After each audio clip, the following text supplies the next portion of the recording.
Very good afternoon. I hope I'm audible to everyone.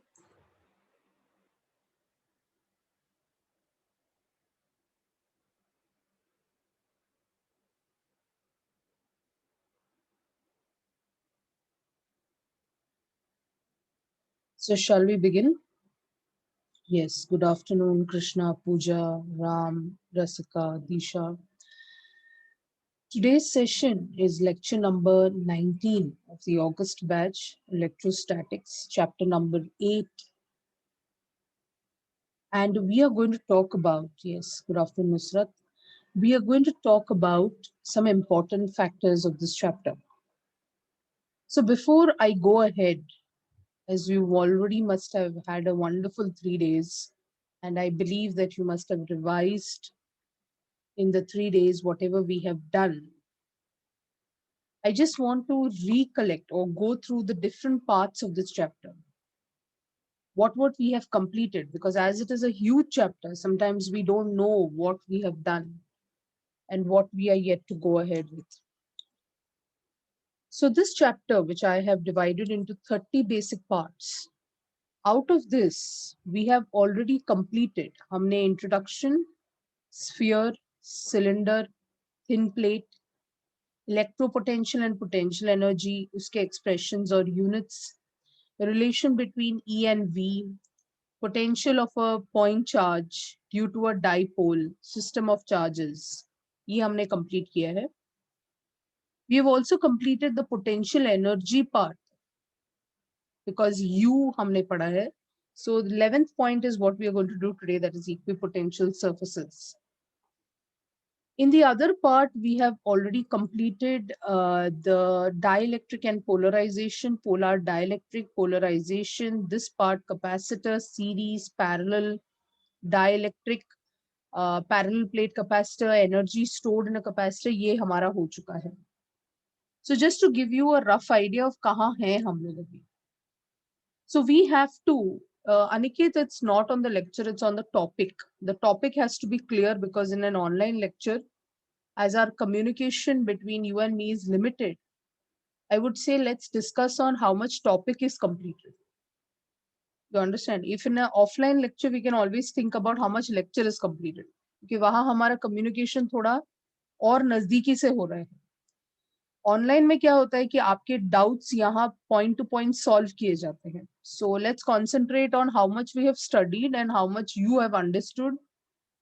And वो point बहुत clear है because this is it's not a recorded lecture, right? I mean I am not recording it separately. If I record it separately, then I can do 2-3 topics at a time and finish it off. But when I'm interacting with you on an online lecture, then the interaction is completely important because you are spending your quality time with me also, right? So that's very important. I believe you should focus on the topic. So I had given you a little homework. If you remember, I had given you a homework and I had asked you, and some of the students have sent me that also. I had given you a homework to find out the potential energy of a system. Yes, I remember Asif and all had sent me the answer. So the system, I think Ram had sent me, I remember many students. Have we discussed that question? Had we discussed that question? क्या हमने वो discuss किया था? नहीं, right? सो ये जो charge है, हमने 4 चार्जेस लिए थे ऐसे. ये हमारे 4 चार्जेस हैं और ये था प्लस क्यू, ये भी प्लस क्यू होगा, हमने दिया रहेगा आपको. ये माइनस क्यू होगा, ये माइनस क्यू होगा. और we had it in the 4 sides, और ये जो साइड्स है स्क्वायर का साइड्स है, और ऐसा डायगोनल हमने ड्रॉ किया. हर एक का साइड क्या है? आर है. और ये जो डायगोनल साइड है हमने √2r लिया है दोनों साइड. सो हम उसको कुछ नाम दे देते हैं. A, let this be B, let this be C, and let this be D. हम ऐसे कुछ चार्जेस ले लेते हैं. अब हमें उसका potential energy of the system निकालना है. अगर आपको ट्रिक बताया गया था कि हमेशा पेयर्स देखना है, तो कितने पेयर्स आने वाले हैं यहाँ पर? अगर 4 चार्जेस है तो उसके कितने पेयर्स बनेंगे? वेरी गुड, 6 बनेंगे. Very good. So all of you answering 6. So you will therefore become 1/4 pi epsilon naught. Pairs बनाने हैं हमें. So क्या होगा? First I'm making between A and B, so it will be Q square upon R, right? A B में ऐसा आएगा. फिर मैंने देखा, so I'll just write here A B ताकि आपको समझे कि ये A B वाला है. ठीक है? Next ए डी वाला देख लेते हैं. ए डी में क्या आएगा? ए डी में आएगा minus Q square upon R. बराबर है, क्योंकि एक चार्ज पॉजिटिव है और दूसरा चार्ज नेगेटिव है. फिर ए सी का देख लेते हैं. ए सी आपका डायगोनल है, तो आएगा minus Q square upon √2r. बराबर. फिर बी सी का देख लेते हैं. B C, I hope you are concentrating. B C is एक पॉजिटिव एक negative, so minus Q square upon R आएगा. राइट. अब क्या बचा? अब दूसरा डायगोनल पकड़ लेते हैं बी डी वाला, तो वो आएगा minus Q square upon √2r. और बचा क्या है अभी? ए बी हो गया. Tell me what is left. A B हो गया, ए डी हो गया, ए सी हो गया, फिर बी सी हो गया, और फिर बी डी भी हो गया. तो बचा क्या है? ओके, डी सी बचा है. तो डी सी क्या हो जाएगा? प्लस और माइनस है यहाँ पे, तो यहाँ हो जाएगा plus Q square upon R हो जाएगा. और ये हमारा जो लास्ट है वो डी सी है. इस तरीके से हमारा ब्रैकेट कंप्लीट होता है. और अगर आपने इसको सॉल्व किया तो हमारे बहुत सारी चीजें यहाँ कट जाती है. ये माइनस क्यू और ये माइनस क्यू स्क्वायर कट गई. और क्या कटेगी अभी? ये वाली, ये जो पार्ट है ये पूरी कट गई. तो ऑल द डिनोमिनेटर जिसमें क्यू स्क्वायर है वो सब कट गया. तो आपको जो u है, क्या बचा आपको? ये जो u है आपके कैसे बचे? 1/4 पाई एप्सिलॉन नॉट बच रहा है. और ब्रैकेट के अंदर दो टर्म बच रहे हैं. देखो, ये वाला टर्म, ये वाला, और ये वाला टर्म, और दोनों एकदम आइडेंटिकल हैं, तो माइनस माइनस ऐड होंगे, तो it will become -2q square. Do you agree? Upon √2r. अब मैथमेटिक्स में आपको पता है कि √2 इंटू √2 2 होता है. राइट.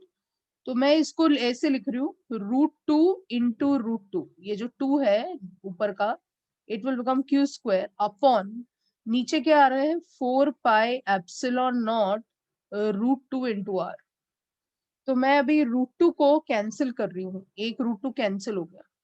तो क्या अपना फाइनल आंसर क्या आ रहा है? I am just writing it here. The final answer you should get is minus √2q square upon 4 pi epsilon naught R. ये आपको मिला था क्या? Did you get this answer? ये आपका फाइनल आंसर होगा. This is the required answer. u is equal to minus √2q square upon 4 pi epsilon naught R. जिसको नहीं आया वो प्लीज लिख के रखे. ये बहुत ही सिंपल था.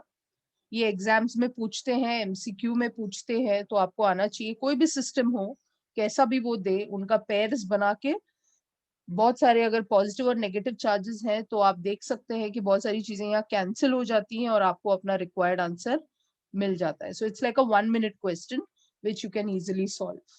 Please take it down if you don't have it. How many of you got this answer? How many of you did get this answer? So I can see Pooja, okay, Ram, Pratham, Asif.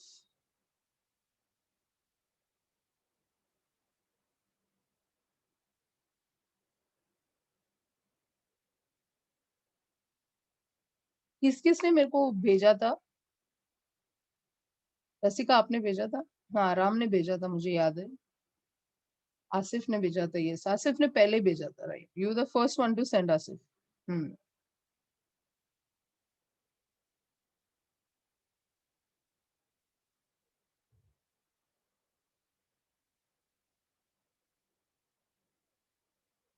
O o okay.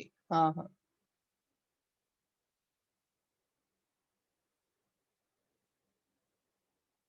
Just tell me when it is completed. Please take it down. It's a good question.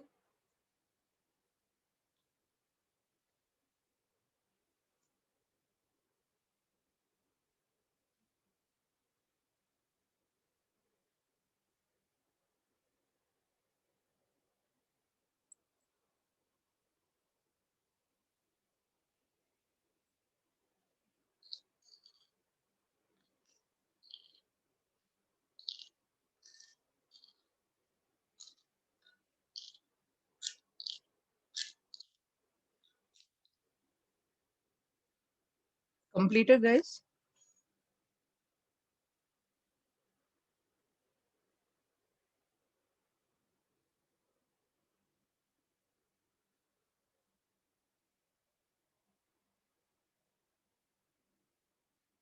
Is it over? या screenshot निकाल लीजिए आप लोग.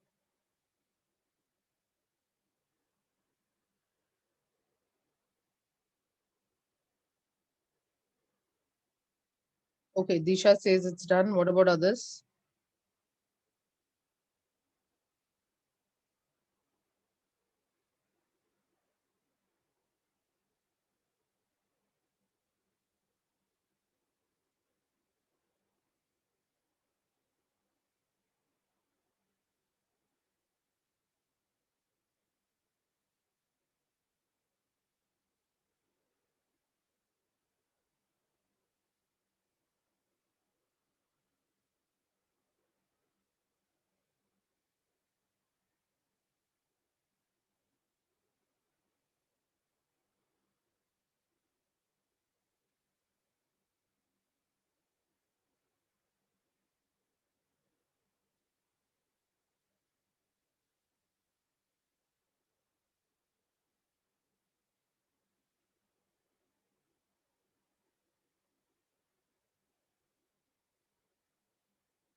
Okay.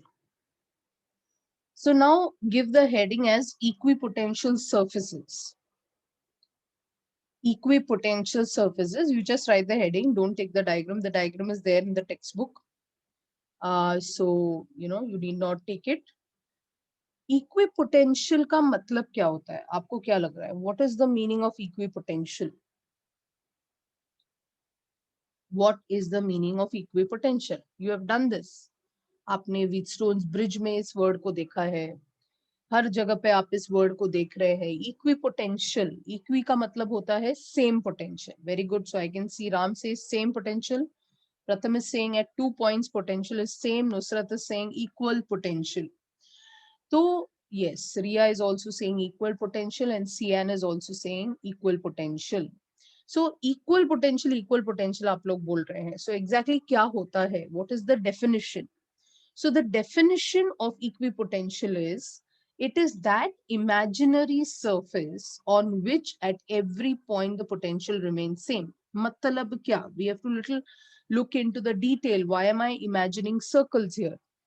So actually क्या होता है? When we are looking at an equipotential point, so suppose say I tell you कि एक चार्ज है यहाँ पे प्लस क्यू. मैंने आपको बताया कि चार्ज है यहाँ पे प्लस क्यू. इसका ये मतलब है यहाँ से आर डिस्टेंस, यहाँ से आर डिस्टेंस, यहाँ से आर डिस्टेंस, यहाँ से आर डिस्टेंस. मेरा पोटेंशियल क्या रहेगा? सेम रहेगा. क्यू सेम रहेगा क्योंकि मेरा formula is V is equal to 1/4 pi epsilon naught Q upon R. Right. अगर R हर जगह पे सेम रहेगा तो इस पॉइंट पर और अगर हम इसका सर्कल ड्रॉ कर लेते हैं, ऐसा एक सर्कल ड्रॉ कर लेते हैं, तो क्या हम बोल सकते हैं कि every point on the perimeter of the circle और every point on the circumference of the circle will be at equal distance from this charge. इसका ये मतलब है कि हर एक पॉइंट जो है ऑन दिस सर्कमफरेंस, क्या हम बोल सकते हैं हर एक पॉइंट का पोटेंशियल सेम है? Yes or no? We have seen already the potential for a shell. So on the surface of it, it will remain same. और अगर मैंने ये सारे पॉइंट्स का locus of all this points basically अगर मैंने join कर दिया, क्योंकि ये तो 2 डायमेंशनल है, आपका स्क्रीन जो है वो 2 डायमेंशनल है, एक्स और वाई एक्सिस में है. आप स्पेस में इस चार्ज को इमेजिन करें. अगर आप स्पेस में इस चार्ज को इमेजिन करेंगे और हर साइड से अगर R R R R R R distance लेते हैं तो कौन सा शेप आपको इमेजिनेशन होता है? यहाँ पर आपका इमेजिनेशन सर्कल है, बट अगर मैंने स्पेस में इसको ड्रॉ किया, वेरी गुड मनीष, रसिका, नुसरत, हम स्फीयर को इमेजिन करते हैं। क्या आएगा? स्फीयर आएगा। अगर हम सारे पॉइंट्स को जोड़ देंगे तो हमें जो शेप मिलता है वो क्या होता है? स्फीयर होता है। इसका मतलब स्फीयर के सरफेस का हर एक पॉइंट अगर हम जोड़ देते हैं और सेंटर से उसको जोड़ देते हैं तो हमें क्या मिलने वाला है? हमें इक्वी पोटेंशियल मिलेगा। तो अगर मैंने आपसे, अगर आप डायग्राम को ध्यान से देखेंगे तो ये डायग्राम क्या बोल रहा है? अगर मैंने एक पॉइंट बाहर ले लिया, अगर यहाँ पर एक पॉइंट ले लिया, सो आप इमेजिन करें,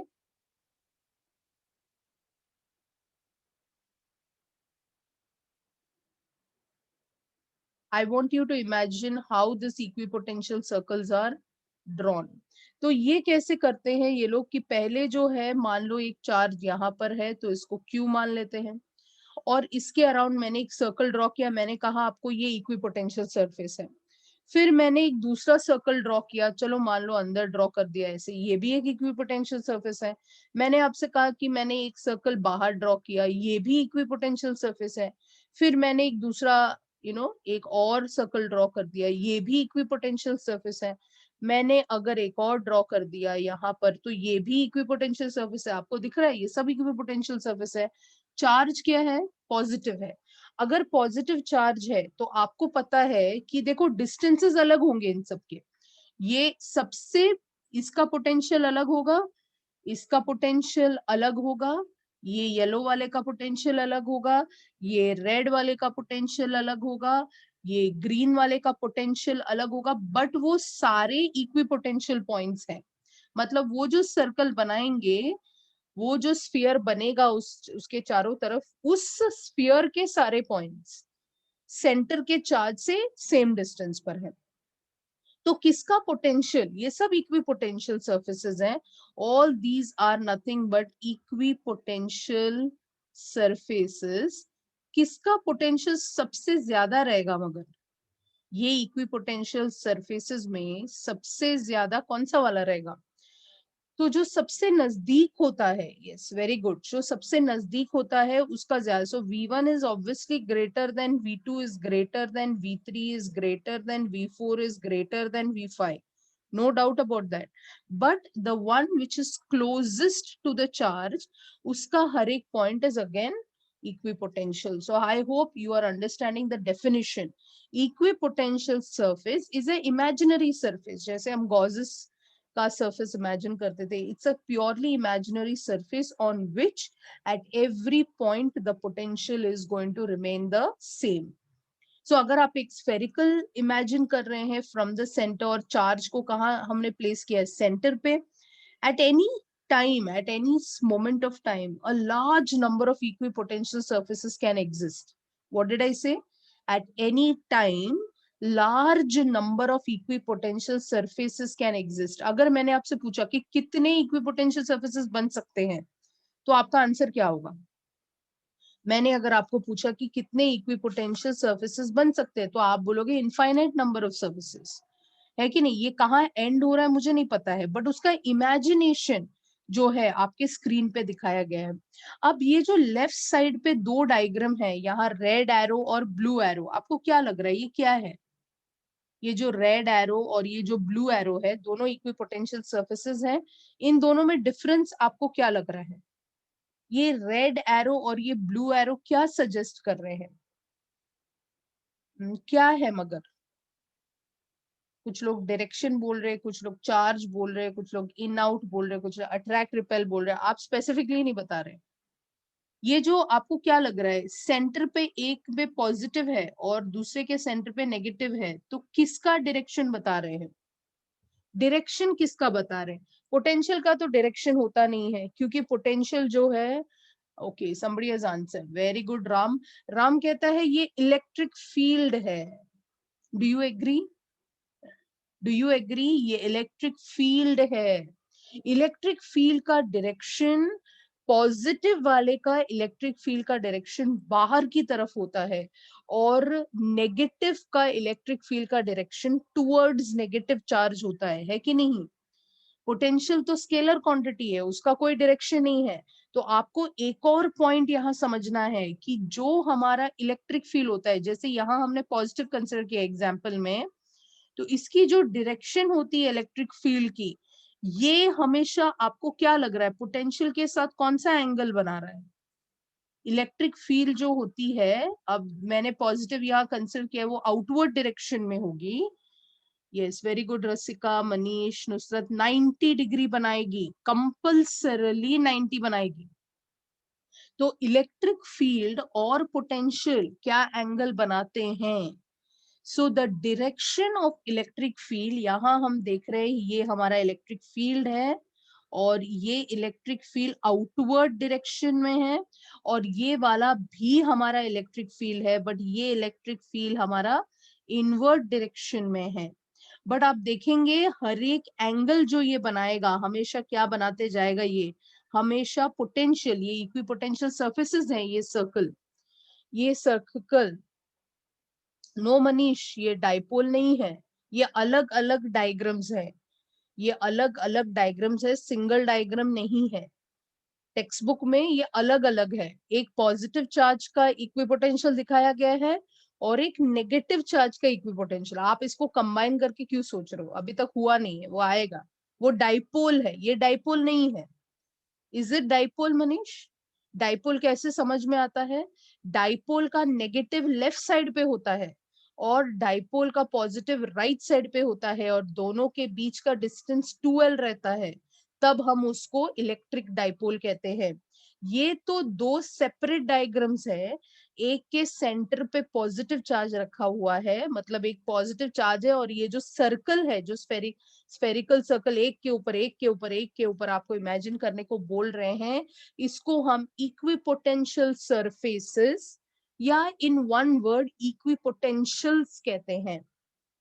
इक्विपोटेंशियल्स क्यों कहते हैं इसको instead of saying just equipotential surfaces? क्योंकि जब आपने जैसे कहा कि इनफाइनाइट नंबर ऑफ सर्कल्स हो सकते हैं, तो जब इनफाइनाइट नंबर ऑफ सर्कल्स होते हैं, यानी कि आपका इमेजिनेशन ऐसा था कि ये पॉजिटिव चार्ज था और उसके चारों ऐसे ऐसे ऐसे, तो क्या होता रहेगा जब मैं बहुत सारे सर्कल्स ड्रॉ करूं इनफाइनाइट में? क्या होता रहेगा? इसके कर्वेचर को क्या होगा? इसका जो कर्वेचर, ये सर्कल के जो कर्वेचर्स हैं, ये सरफेस के कर्वेचर्स को क्या होगा? यस, वेरी गुड, ये प्लेन सरफेसेस बन जाएंगे, है ना? कि हम लोग जब इसको बहुत सारा ड्रॉ करेंगे फार अवे फील्ड में, हम जब उसको बहुत ज्यादा ड्रॉ करेंगे, तो लास्ट में ये जो सरफेसेस है they will appear like parallel lines. You getting it? That's how we have concluded कि जब इलेक्ट्रिक फील्ड यहाँ से ड्रॉ करती है 90 डिग्री बनाता है कि नहीं? ये ऐसा लगता है कि दो पैरेलल सरफेस, मतलब इतना इतना इतना ये लोग जो है, अगर हम infinite number of circles draw करने की कोशिश करेंगे तो वही सर्कल्स बाद में जाके क्या बन जाते हैं? पैरेलल लाइंस बन जाते हैं, और इसलिए हम इनको हमेशा इक्विपोटेंशियल्स बोलते हैं। So first point, there is the definition, that is the equipotential surface का definition। और सेकेंड चीज आपको लिखना है कि the direction of the electric field is outward or inwards depending on which charge, and it is always perpendicular to the equipotentials. So I just want one simple point here that I want you to write, that is the equipotentials, the equipotentials and electric field are perpendicular to each other। ये आपको हमेशा याद रखना है। So this is a very important principle of equipotential surfaces। यानी कि अगर आपको इलेक्ट्रिक फील्ड पता है तो आपका जो इक्विपोटेंशियल सरफेस है it's always normal to the field. I hope you are getting it right. और इलेक्ट्रिक फील्ड का डायरेक्शन क्या होता है हमेशा? इलेक्ट्रिक फील्ड का डायरेक्शन क्या होता है? Anybody can think about it? अभी हमें ये समझ में आया कि इक्विपोटेंशियल्स और इलेक्ट्रिक फील्ड जो है वो परपेंडिकुलर है. Very good. रसिका कहती है कि electric field always goes from positive to negative. Electric field की डायरेक्शन हमेशा होती है from positive to negative.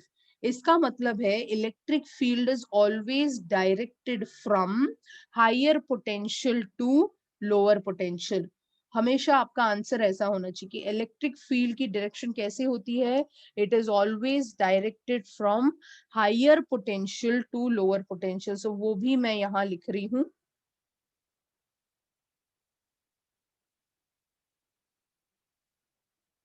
Electric field is always directed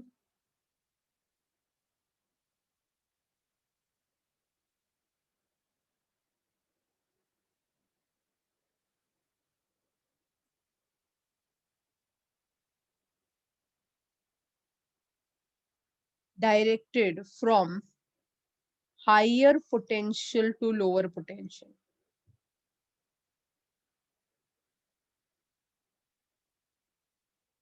To lower potential.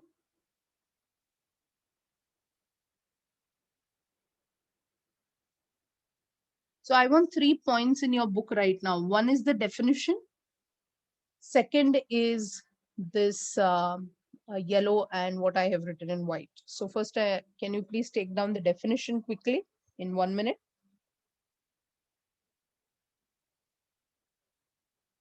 Please take down the definition.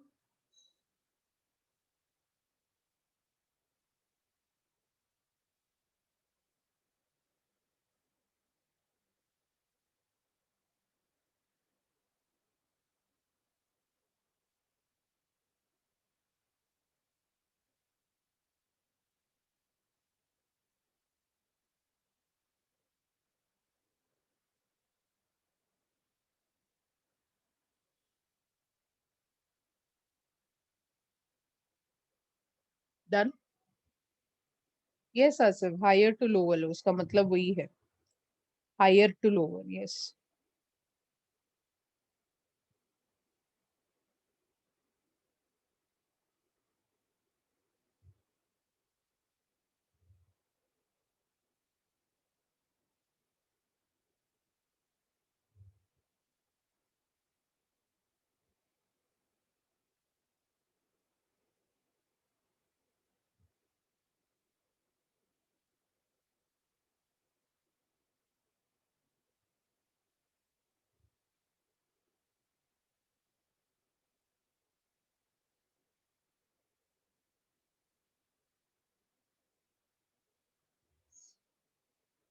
Potential कम कम होता जाएगा ना प्रथम. सर्कल बनते जाएंगे बट उसका जो सरफेसेस के ऊपर जो पोटेंशियल रहेगा, आप चाहे स्फीयर इमेजिन करें या आप चाहे सर्कल इमेजिन करें, तो उसका कम कम होते जाएगा.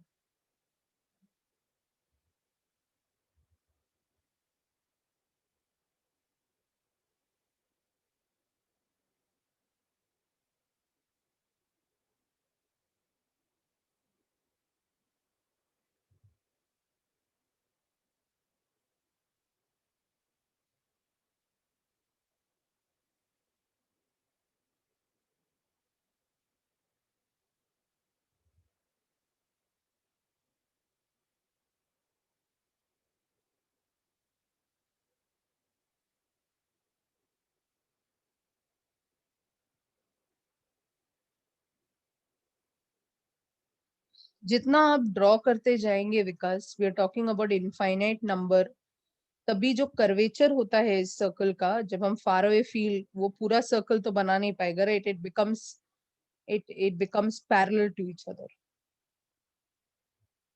आप ड्रॉ करते जाइए. आप कितना ड्रॉ करेंगे?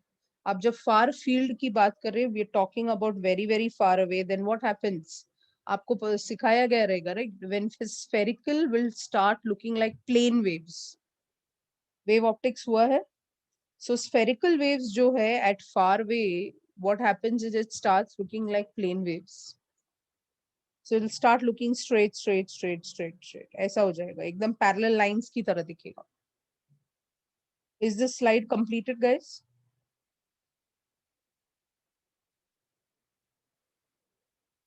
ये स्लाइड हो गया है।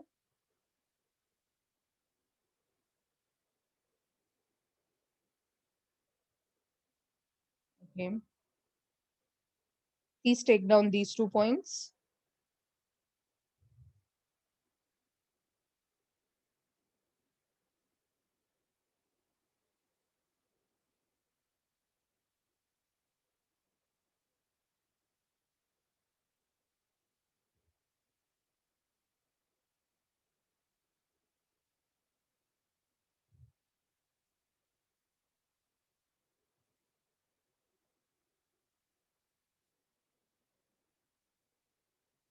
Completed है, सबका हुआ है। 2 ही स्टेटमेंट लिखना है।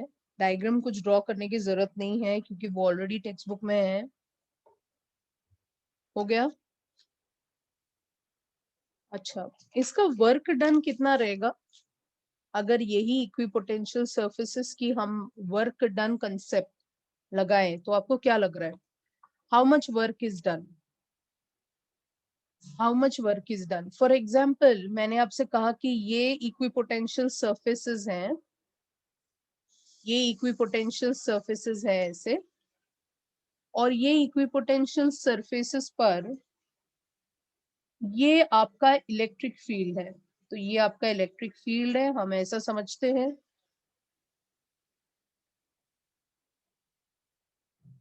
ये हमारा इलेक्ट्रिक फील्ड है। तो हमारा इलेक्ट्रिक फील्ड क्या एंगल बना रहा है? 90 डिग्री बना रहा है यहाँ पे, राइट? अगर मैंने आपसे कहा कि मेरे पास एक चार्ज है प्लस क्यू, और मुझे उसको ये पॉइंट से यहां तक लाना है, दिस इज द पाथ। ये ए पॉइंट है मेरा और ये मेरा बी पॉइंट है। तो आपको क्या लग रहा है कि what will be the work done in going from A to B? If I carry a charge from A to B, how much work I will have to do? Anybody? Work होगा कि नहीं होगा? ये सब कैसे surfaces हैं? These are equipotential surfaces. Equipotential surfaces में एक तो ये सब इक्विपोटेंशियल्स हैं, और आपको पता है कि वर्क डन होता है Q इंटू VA का। अगर A टू B जा रहे हैं तो क्या होता है? BB माइनस VA लेना पड़ेगा, डेस्टिनेशन माइनस इनिशियल। अगर मैंने आपसे कहा कि work done is Q times of VB minus VA, यानी कि it is nothing but the change in the potential difference, क्या यहाँ चेंज है? क्या यहाँ पर चेंज है? नहीं है।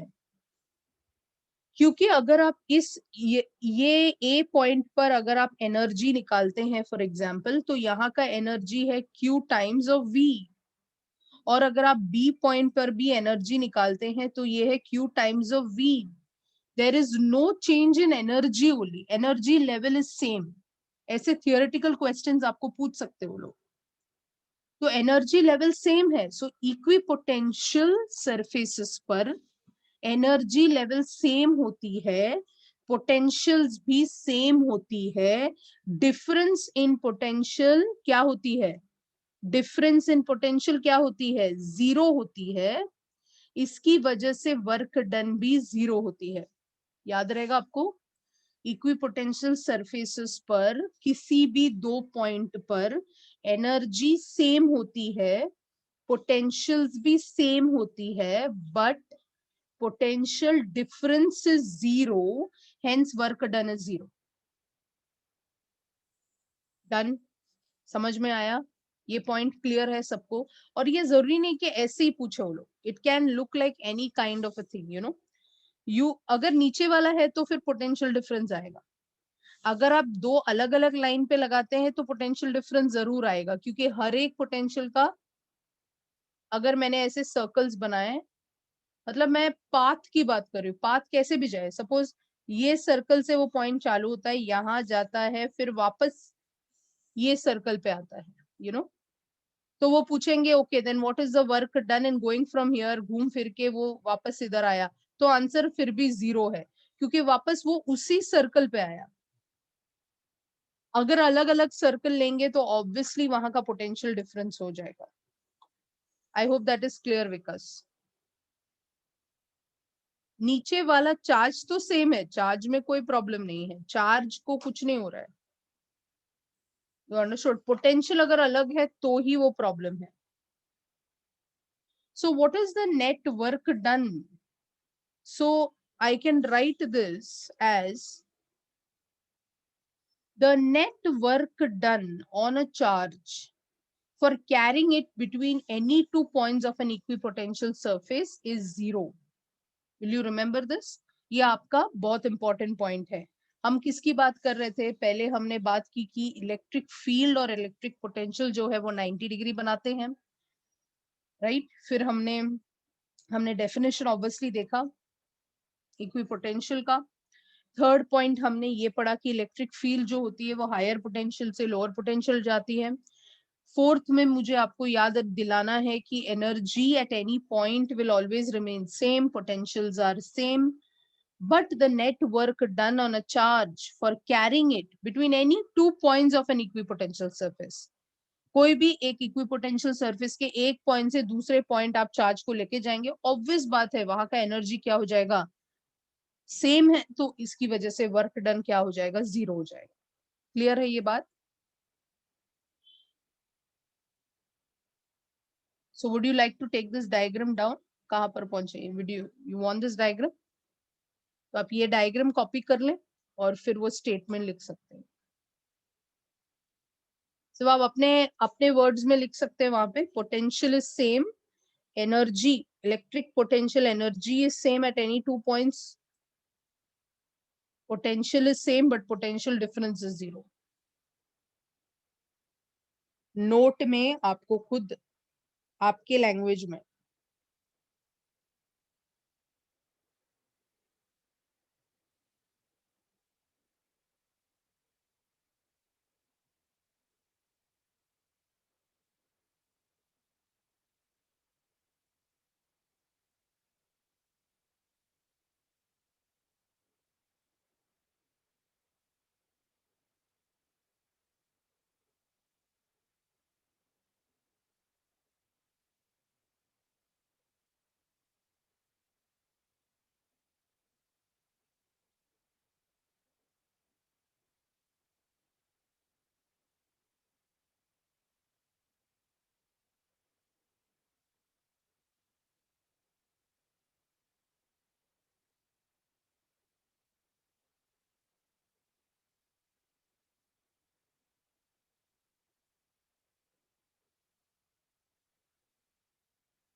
Yeah, so you can copy down the work done. Diagram is over, right? So you can write this. You just have to write that the energy at every point on the equipotential surface, energy क्या रहेगा at every point on the equipotential surface will be same.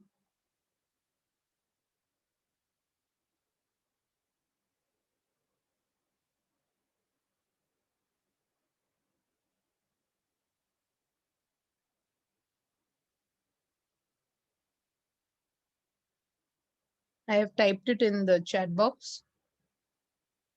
Potential difference at any 2 points on the equipotential surface will be 0.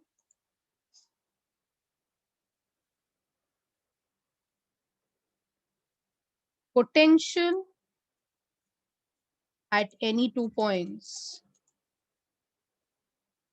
on the equipotential surface will be same.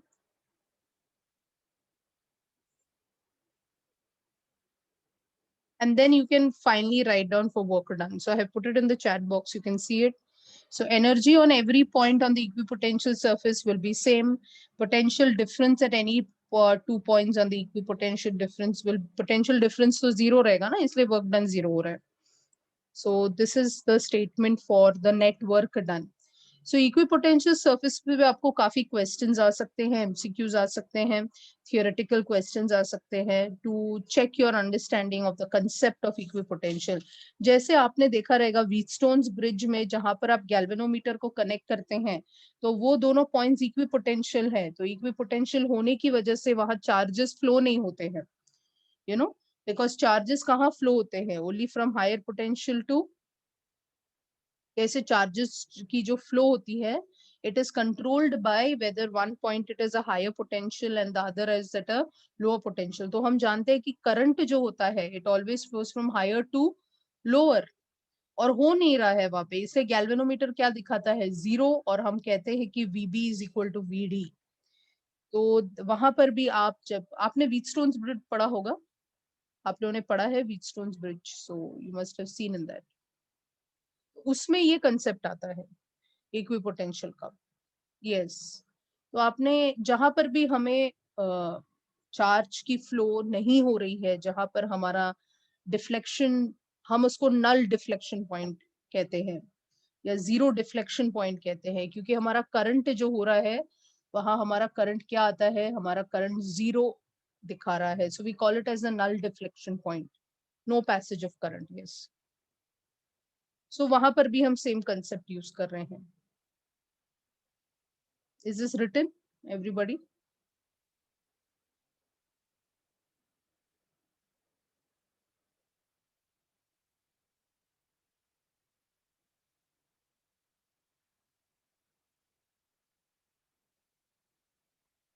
Okay, so after this we are going to get into, so equipotentials, I hope you understood. Now we are going to get into the shapes of the equipotential.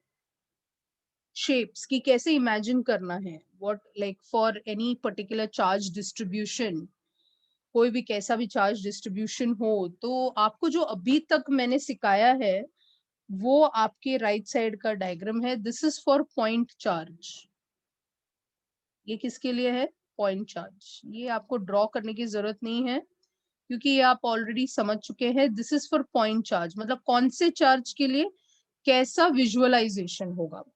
तो right side पे आपको जो diagram दिखाया गया है वहां पर अलग अलग आप देखेंगे डॉटेड लाइन में है.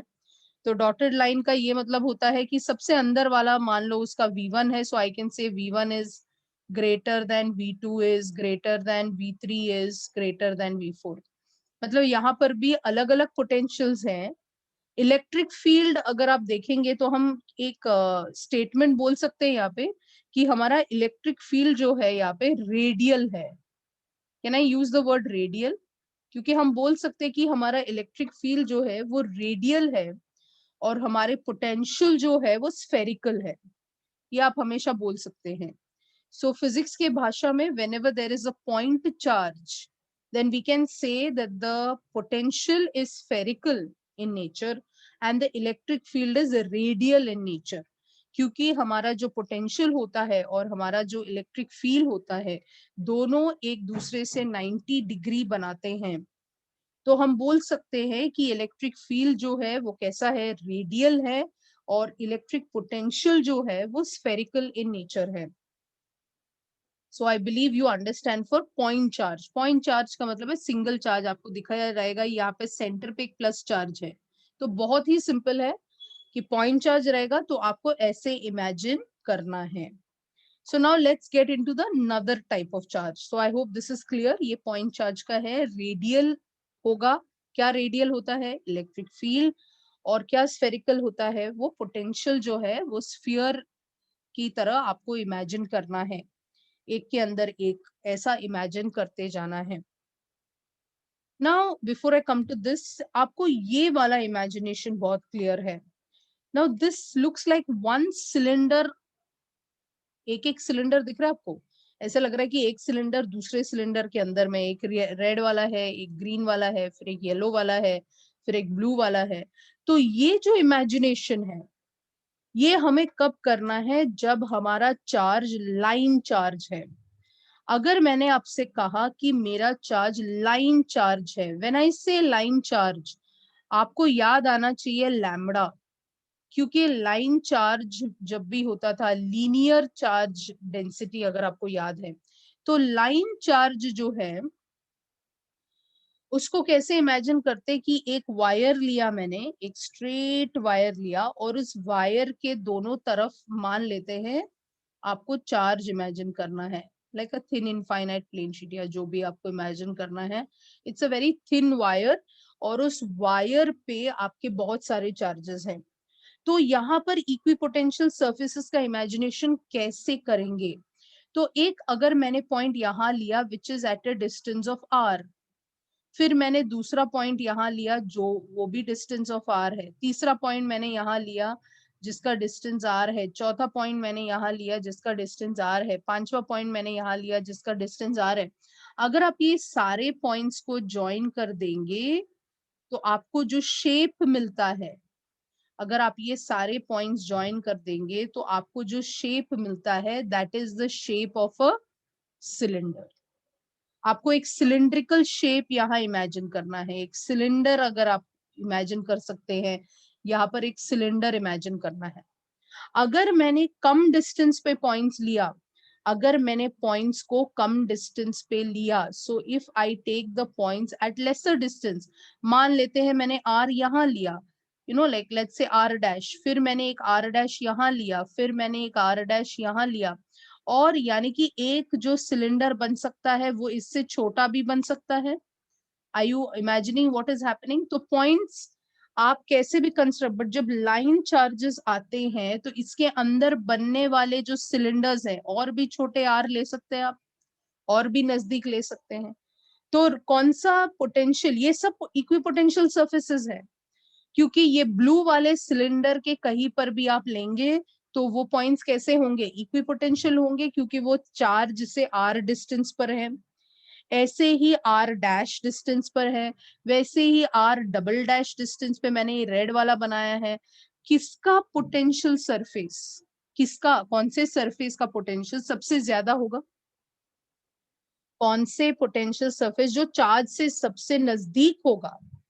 यस, रेड वाले का सबसे ज्यादा रहेगा.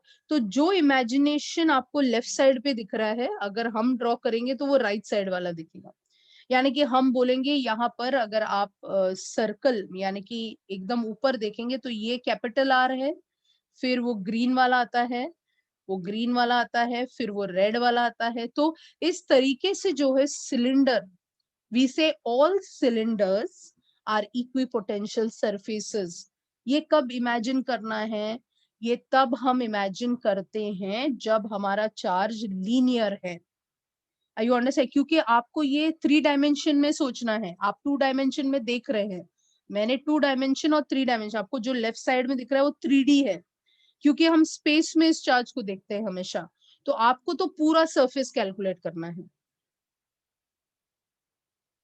हाँ, एक पूरे, वही तो बोल रहे विकास.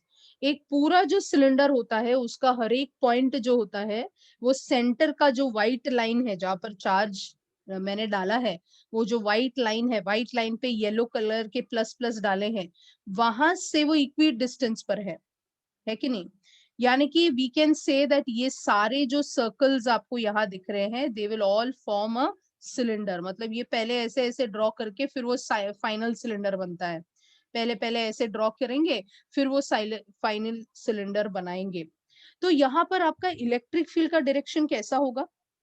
यहाँ पर आपका इलेक्ट्रिक फील्ड का डायरेक्शन कैसा होगा? आउटवर्ड। Very good. आपको ये जो ग्रीन लाइन दिख रहा है यहाँ पे ग्रीन लाइन, ये जो फिगर में आपको ग्रीन लाइंस दिख रहे हैं, ये लाइंस आपको दिख रहे हैं, ऐसे ऐसे ऐसे बाहर की तरफ आ रहे हैं।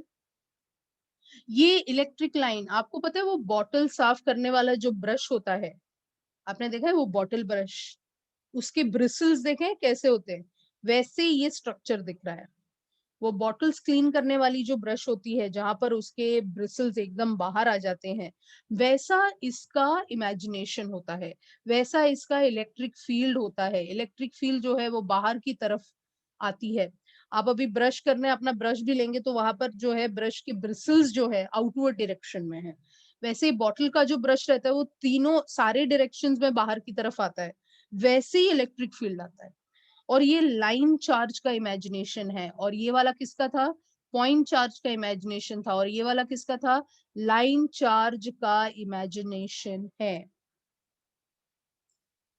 वेयर मतलब पूरा सिलेंडर में ज्यादा ही रहेगा ना मनीष, क्योंकि हर एक पॉइंट जो रेड वाला सिलेंडर बनाया है हमने, वो तो इक्वी पोटेंशियल से ही बनाया, तो वो पूरा रेड वाला जो सिलेंडर रहेगा हर एक पॉइंट उस पर will be of the same potential, will be of the same potential. Equi potential surfaces बना रहे हैं, मतलब रेड वाले का हर एक पॉइंट सेम है, ग्रीन वाले का हर एक पॉइंट वो सेंटर के, दे आर को एक्सियल। कैन आई से को एक्सियल? को एक्सियल समझता है सबको? को एक्सियल है, जबकि अगर आप यहाँ अगर आप यहाँ पॉइंट चार्ज में देखेंगे, पॉइंट चार्ज में कैसा है, ये कॉन्सेंट्रिक है, ये कॉन्सेंट्रिक है, और ये वाला कैसा है? कॉमन एक्सिस है ना, तो को एक्सियल है। तो रेड हो, ग्रीन हो, ब्लू हो, कुछ भी हो, ये सब को एक्सियल है, और इसका ये इमेजिनेशन रहेगा। So I hope you are getting it. So the potential again on each and every surface will be like this. अब देयर इज अनदर इमेजिनेशन, ये प्लेन इक्विपोटेंशियल कहते हैं इसको। इसको क्या कहते हैं? Plane equipotential. अगर प्लेन सरफेसेस रहते हैं, एकदम प्लेन सर्फेसेस, सो इसको प्लेन इक्विपोटेंशियल कहते हैं। ये उसका इलेक्ट्रिक फील्ड का डायरेक्शन है, और इस ये सब इक्विपोटेंशियल सर्फेसेस है। ये जो आपको दिख रहा है ना, ये प्लेन सर्फेसेस है। सो इस पॉइंट, इधर का हर एक पॉइंट इक्विपोटेंशियल है, तो उसका इलेक्ट्रिक फील्ड ऐसे दिखेगा। Yes, you can call it like that, sigma बोल सकते हैं, it is like electric flux बोल सकते हैं। These are plane surfaces. So you have seen point charges, you have seen line charges. This is surface, मतलब sigma चल रहा है यहाँ पे। Sigma is equal to charge upon area. अगर आपको याद है, sigma is nothing but the number of charges on area. So ये प्लेन इक्विपोटेंशियल सर्फेसेस है, और इलेक्ट्रिक फील्ड ऐसे इमेजिन करना है। ओके, सो कभी कभी ऐसा भी सर्फेसेस देते हैं, मतलब एनसीईआरटी में ऐसा भी कुछ है कि अगर आप इसको आपका इक्विपोटेंशियल सर्फेसेस मान रहे हैं, और अगर आपकी इलेक्ट्रिक फील्ड ऐसे जा रही है, ऐसे, यू नो, ऐसे जा रही है, और आपका जो ये V1 है, ये V2 है, ये V3 है कि नहीं? सरफेस देखो विकास, ये एक ऐसा प्लेट है जिसका हर एक पॉइंट सेम होगा। जैसे आपने यस, प्लेट है तो यहाँ पर हर एक चार्ज सेम रहेगा, इसका भी हर एक चार्ज सेम रहेगा, शेप सेम है ना, शेप सेम है ना, तो चार्जेस इसके ऊपर सेम है। इधर भी प्लस क्यू है, इधर भी प्लस क्यू है, बट इसका शेप कैसा है? Plane surfaces. यानी कि आप जो पढ़ते हैं नॉर्मली वो सब प्लेन सर्फेसेस होते हैं, right? Most of the time we take surfaces, plane surfaces only, और हम इलेक्ट्रिक फील्ड उसे नॉर्मली ड्रॉ करते हैं। एक्चुअली हम करते आ रहे हैं, बट इसको अभी अलग से देख रहे हैं, उतना ही है। यहाँ पर V1, V2, V3 है, और ये आपका इलेक्ट्रिक फील्ड है। यू नो इसको क्या कहते हैं ये लोग? Any idea? Anybody knows? This is called diverging. इसको वो लोग डाइवर्जिंग कहते हैं। ये डाइवर्जिंग वाला कंसेप्ट है, यानी कि वो बोलते हैं कि यहाँ का जो इलेक्ट्रिक फील्ड है वो फैल रहा है। यस, जैसे लेंस में होता है, तो वो लोग करते हैं कि ये फैल रहा है, तो इसको वो डाइवर्जिंग कहते हैं। और अगर आपका सरफेसेस कुछ ऐसा दिखाया उन्होंने, ये आपके इक्विपोटेंशियल सर्फेसेस हैं, और ऐसा दिखाया, तो इसको वो कन्वर्जिंग कहते हैं। नॉर्मली डाइवर्जिंग कब आएगा? डाइवर्जिंग तभी आएगा when the charge over here is positive. You agree? Diverging कब आएगा? जब आपका चार्ज जो सेंटर पे है वो पॉजिटिव है, और कन्वर्जिंग कन्वर्जिंग कब आएगा? जब आपका चार्ज नेगेटिव है। आई होप इतना तो आपको समझ में आया है। तो ऐसे भी इसका एक कंसेप्ट एनसीईआरटी बात करती है, but I think this is enough for you to understand कि अगर चार्ज जो है, जो हमने पॉइंट चार्जेस में ऑलरेडी पढ़ा है, तो आप ये समझ जाते हैं कि this is diverging and which is converging. So आपको point charge, line charge, plane surfaces, converging, diverging, ये सब इमेजिनेशंस क्लियर होने चाहिए कि किसके लिए कौन सी इमेजिनेशन करनी है। पॉजिटिव रहेगा तो मुझे कैसे इमेजिन करना है, नेगेटिव रहेगा तो कैसे इमेजिन करना है, प्लेन सरफेसेस रहेगा और मैंने कहा कि ये सरफेस पे एक ही चार्ज है, मतलब वो प्लेन सरफेसेस इक्विपोटेंशियल है, बट वो प्लेन है, तो उसका इलेक्ट्रिक फील्ड कैसे इमेजिन करने का। अगर वो लाइन चार्जेस है तो उसके अराउंड जो पोटेंशियल इक्विपोटेंशियल सरफेसेस बनते हैं वो सिलेंडर के शेप के बन रहे हैं, और अगर वो पॉइंट चार्जेस है तो वो स्फेरिकल शेप्स होंगे and they will be concentric in nature. अब मैं आ रही हूं, जो लेफ्ट साइड वाला डायग्राम है, ये आपको क्या लग रहा है? ये क्या है? एनीबॉडी? ये क्या है? ये भी एक इमेजिनेशन है। Okay, Ram is saying two charges, Asif is saying dipole, Mehak is saying electric dipole. Yes, very good. ये जो आप देख रहे हैं, this is the imagination for equipotential for dipoles. ये नेगेटिव चार्ज है, पॉजिटिव चार्ज है, एंड इट इज, अगर आप देखेंगे यहाँ पर मैंने दो डायग्राम्स देखे हैं, आपकी बुक से ही निकाले हैं। इन दोनों डायग्राम में क्या डिफरेंस दिख रहा है? ये वाले और ये वाले में क्या डिफरेंस दिख रहा है? Anybody? What is the difference between this diagram and this diagram? Yes, very good. यहाँ पर ये डाइपोल वाला है क्योंकि ये नेगेटिव पॉजिटिव है, राइट? बट ये नेगेटिव नेगेटिव भी हो सकता है, मतलब it can be like charges also. So let us see how that was drawn. अब यहाँ पे ध्यान पे सुनना है तो ही आपको समझेगा कि आप ऐसे कुछ भी ड्रॉ नहीं कर सकते। अगर आप देखेंगे the structure is not very symmetrical, मतलब सिमेट्रिकल इन द सेंस ये सर्कल्स कॉन्सेंट्रिक नहीं है। मैंने ये पॉइंट चार्ज के बाजू में आपको इसलिए ड्रॉ करवाया क्योंकि अगर आप राइट साइड के सर्कल्स को देखेंगे, ये परफेक्ट सर्कल्स है। क्या ये परफेक्ट सर्कल्स हैं? राइट साइड वाले ये जो आपको दिख रहे हैं, क्या ये परफेक्ट सर्कल, परफेक्ट है क्या ये सर्कल्स? ये सर्कल्स परफेक्ट नहीं है। ये देखो, ये हर एक सर्कल डिफरेंट है, जबकि आप राइट साइड पे देखेंगे एकदम परफेक्ट सर्कल्स है। तो ये ऐसा क्यों होता है वो मैं आपको एक्सप्लेन कर रही हूँ कि ये सर्कल्स परफेक्ट क्यों नहीं होते। तो अगर हम एक चार्ज को यहाँ नेगेटिव मान लेते हैं और दूसरे को यहाँ पॉजिटिव मान लेते हैं, तो आपको इलेक्ट्रिक लाइंस ऑफ फोर्स तो क्लियर है। आपको पता है कि electric lines of force will originate from the positive charge and will terminate on the negative charge, originate on the positive charge, terminate on the negative charge, originate on the positive charge and terminate on the negative charge। ये तो आपको completely clear होना चाहिए कि electric field जो है वो इस तरीके से बाहर आएगा।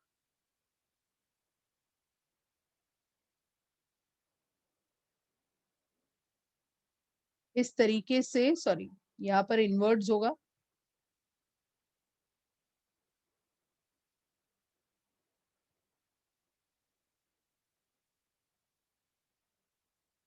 ऐसे दिखेगा। एग्रीड? अब क्या होता है, जो इलेक्ट्रिक फील्ड है जिसका इमेजिनेशन ऐसा है from positive to negative and so on, let's look eight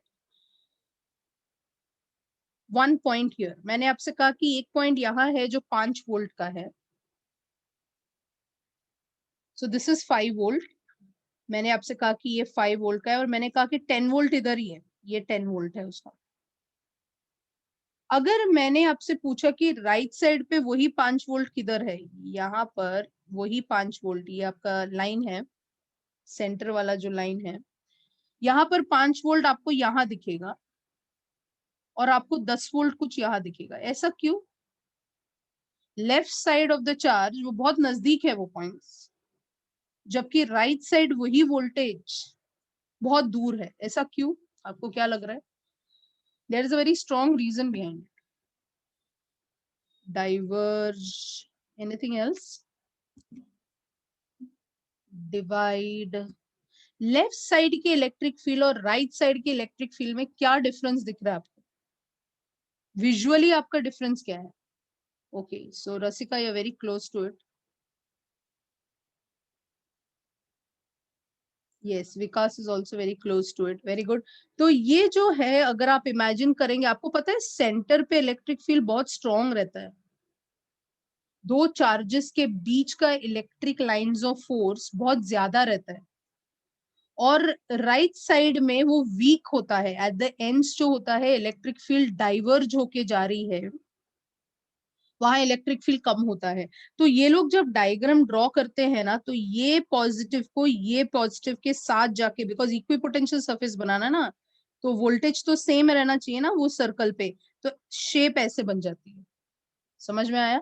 फिर जब वो 10 वोल्ट का बनाने जाते हैं, तो ये 10 यहां से शुरू होता है और वो 10 यहाँ पे है, तो इसका शेप ऐसे हो जाता है।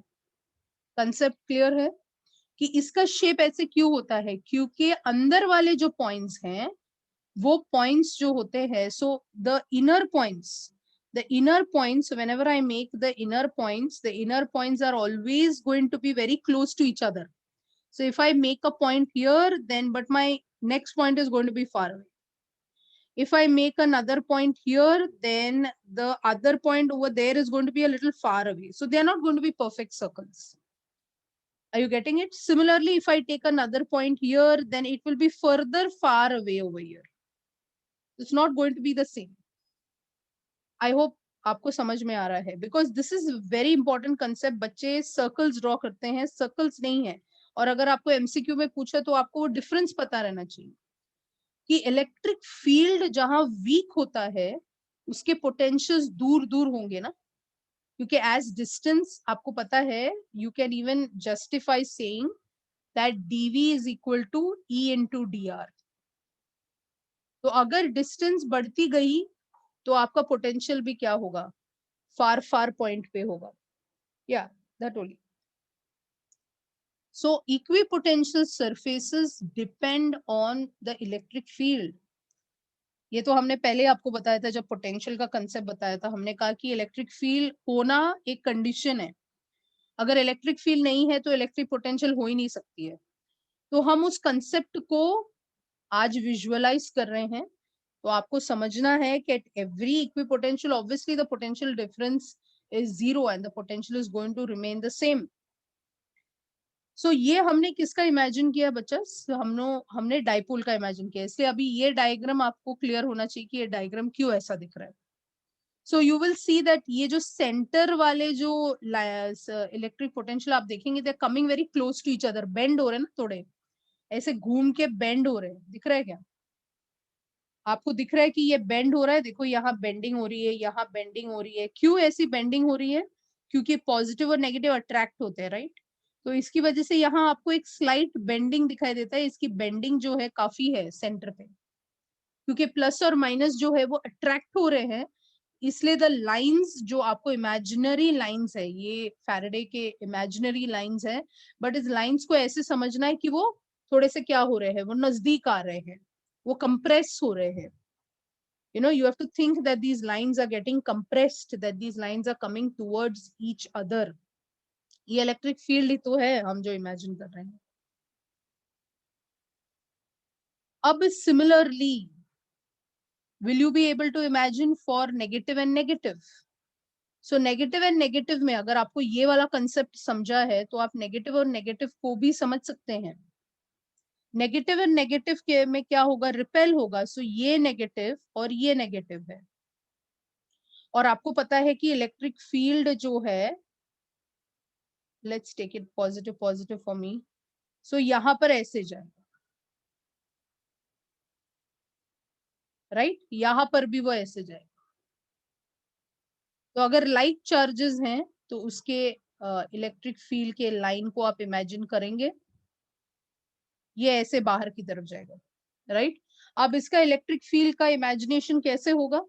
इसका इलेक्ट्रिक फील्ड देखो यहाँ पे बहुत नजदीक वाले जो सर्कल्स हैं वो ऐसे दिखेंगे, फिर वो थोड़े से ऐसे जाएंगे, ऐसे, फिर यहाँ पर ऐसे जाएंगे, फिर आप देखेंगे थोड़ी देर बाद कि ऐसा कुछ बना लेते हैं वो, you know, because they are going away from each other, और फाइनली आप देखेंगे there is this kind of an imagination, क्योंकि ये सर्कल्स जो है वो एक दूसरे से बहुत दूर चले जाते हैं, because they are repelling here, there is a lot of repulsion factor here.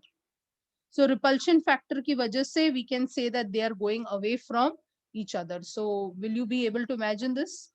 I hope आप इस imagination को कर पाएंगे. This is for similar charges. So whenever they ask you any particular question in the examination and they ask you that you have to differentiate, ये differentiation आपको अच्छे से आना चाहिए. आ जाएगा सबको? So this is how you are going to imagine your surfaces. That is, this is in the case of unlike, and this is in the case of unlike. I just want you to draw the equipotential diagram for this one. Can you please take it down? Yeah, वो loops बन जाते हैं. वो loops बन जाते हैं.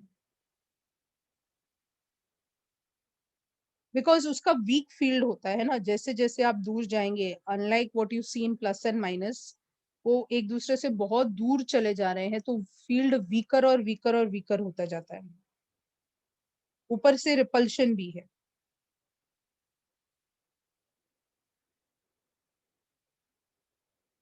Yes, last two circles are also complete.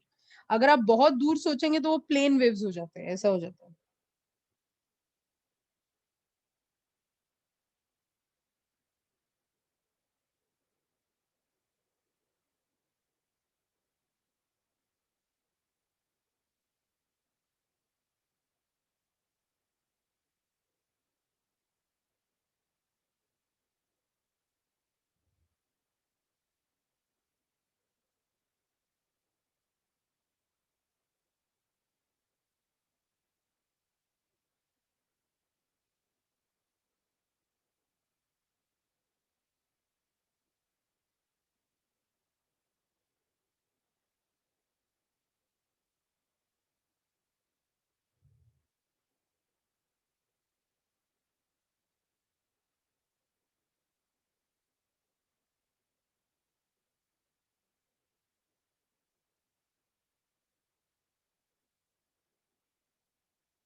Yes, infinite में वही लाइन, सारे इक्विपोटेंशियल में वही इमेजिनेशन है कि इक्विपोटेंशियल में वो पैरेलल हो जाते हैं.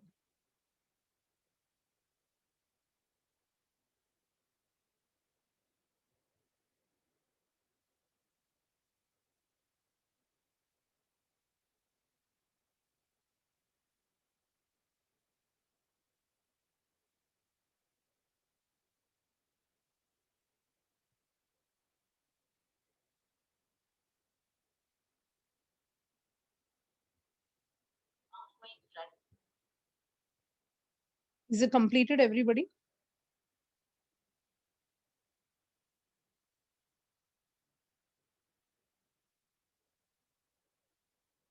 So have you understood the concept of equipotentials? Equipotential for dipoles and things like that. Is it understood? Okay. I have a small work for you. Can you do that work for me before the next lecture? That I think next lecture is tomorrow. So I have a small work for you. आपको जैसे जून batch ने किया है, आपको भी एक छोटा सा काम है.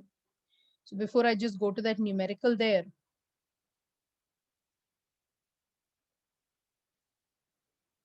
इसके ये इलेक्ट्रोस्टैटिक्स के कुछ इम्पोर्टेंट क्वेश्चंस है बोर्ड्स के, तो इसके 1 मार्क के क्वेश्चंस आप कर सकते हैं क्या?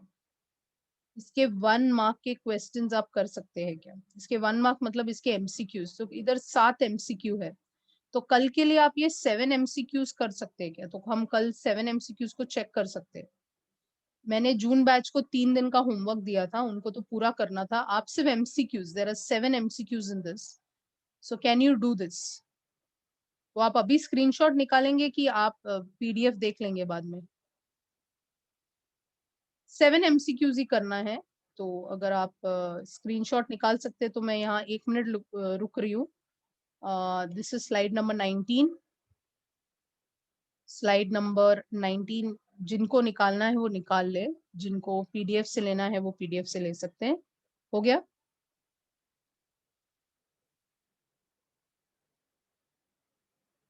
Okay, slide number 20।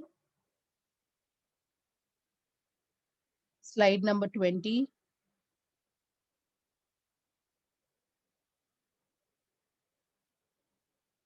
Slide number 21।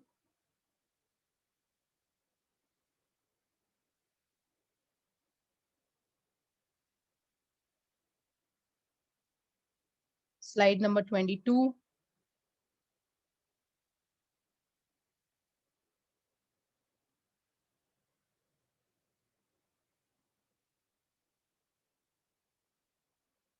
Done. तो ये जो क्वेश्चंस है जो मैंने यहाँ लिस्ट दिया है, ये 12th स्टैंडर्ड बेस्ड क्वेश्चंस है। तो जो बच्चे सिर्फ 12th के लिए प्रिपेयर कर रहे हैं, आप अगर इसका नोट्स बना के रखेंगे, सो this is how the paper is set. वो लोग ऐसे एमसीक्यूज डालते हैं, फिर वेरी शॉर्ट आंसर्स, वीएसए कहते हैं हम उसको, 1 मार्क के क्वेश्चंस रहते हैं। फिर उसके बाद शॉर्ट आंसर्स रहते हैं जो 2 मार्क्स के होते हैं। So this is the way the paper is going to be set. फिर ये शॉर्ट आंसर्स 2 होता है, एसे 2 होता है जिसमें 3 मार्क्स का होता है, और फिर लास्ट में 3 लॉन्ग आंसर्स है जो 4 मार्क के हैं। तो मैंने जो जून बैच था उनको करने को बोला था इसके सारे न्यूमेरिकल्स, ओनली न्यूमेरिकल्स और एमसीक्यूज करने को उनको बोला था। तो आप भी ट्राई कर सकते हैं कि हर एक जो मतलब इम्पोर्टेंट क्वेश्चंस है इसमें, in fact it covers the whole chapter. ये 12th स्टैंडर्ड का इलेक्ट्रोस्टैटिक्स का इम्पोर्टेंट क्वेश्चन सेट है। इतना भी आप प्रिपेयर करते हैं तो बहुत बड़ी बात है। दैट मीन्स एवरी चैप्टर का मैं देते जाऊंगी आपको, तभी आपको समझेगा कि दीज आर इम्पोर्टेंट क्वेश्चंस। तो आप पीडीएफ में देख सकते हैं। फिलहाल आप एमसीक्यूज करें कल के लिए। अब यहाँ पर क्या हुआ था, गिव मी अ मिनट।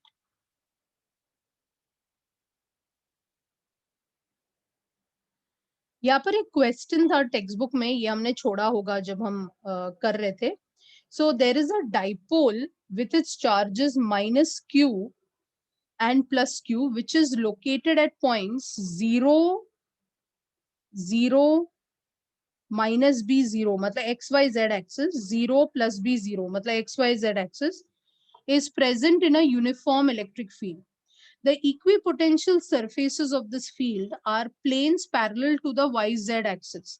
तो अगर आप देखेंगे यहाँ पर तो क्या हो रहा है, आपके पास 2 पॉइंट है, यानी कि अगर ये सेंटर है तो सेंटर से एक पॉइंट यहाँ है और सेंटर से दूसरा पॉइंट यहाँ है। Do you agree? क्योंकि एक है 0 माइनस बी 0, तो वाई एक्सिस माइनस बी पर है, और एक है 0 प्लस बी 0, ऐसा है।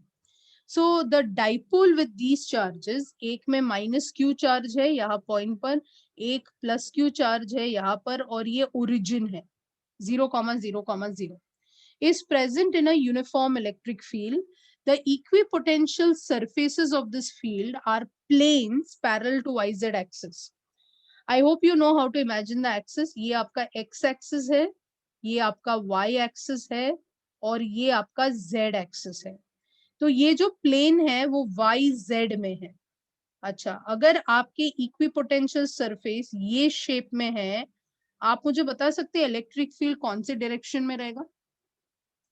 अगर वाई जेड में आपका प्लेन है तो डू एवरीवन एग्री कि एक्स एक्सिस में आपका इलेक्ट्रिक फील्ड रहेगा? याद है कि इलेक्ट्रिक फील्ड जो है इक्विपोटेंशियल सरफेस, अगर ये वाला इक्विपोटेंशियल सरफेस है तो हमने क्या कहा था, they have to be perpendicular. तो ये आपका इक्विपोटेंशियल सरफेस है और आपका जो इलेक्ट्रिक फील्ड है वो हमेशा उससे क्या रहेगा, परपेंडिकुलर बनाएगा।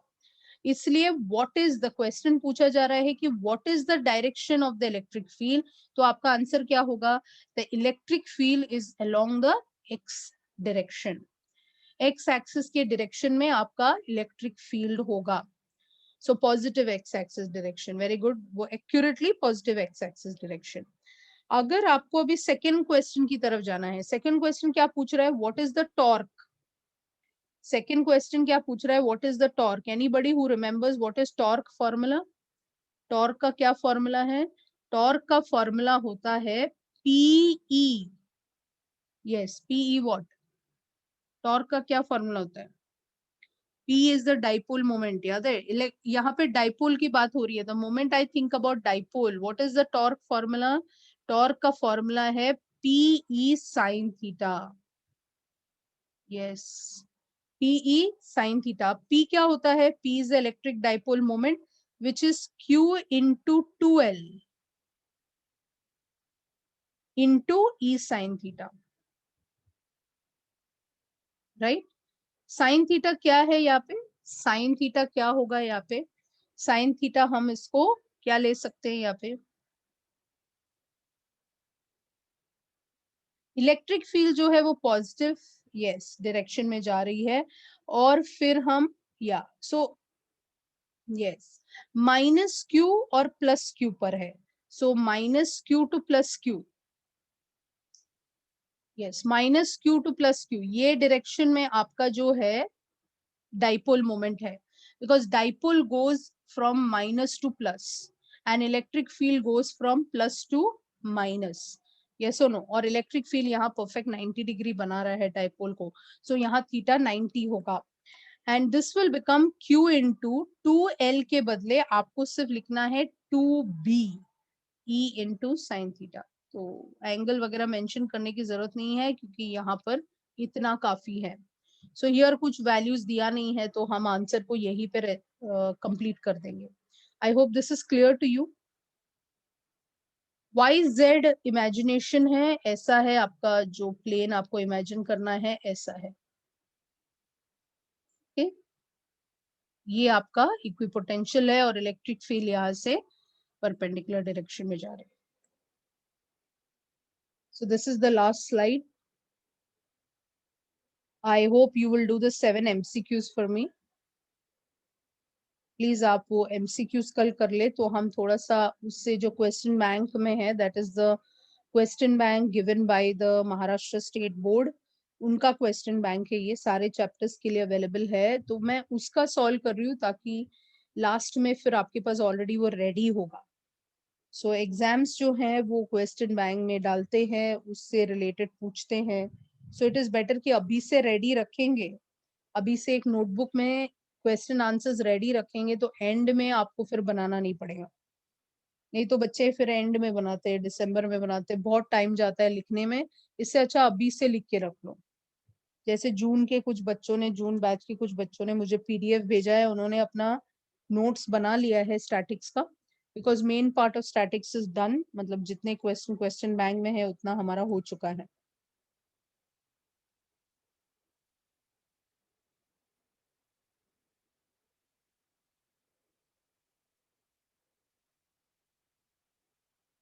I would love if you can make a separate book, Manish, अगर आप सेपरेट बुक बनाते तो और भी अच्छा है, क्योंकि आप फिर वो बुक में सारे फिजिक्स के चैप्टर्स लिख सकते हैं, right.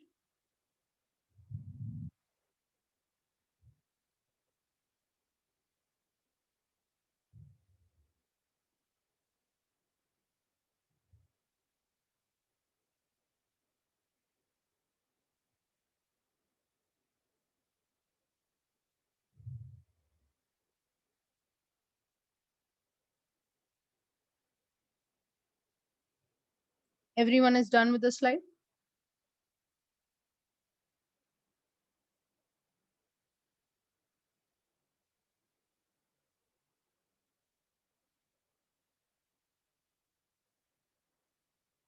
Okay, then. Thank you so much. That's it from me today. Thank you for joining me. I hope you'll do the homework. I meet you tomorrow.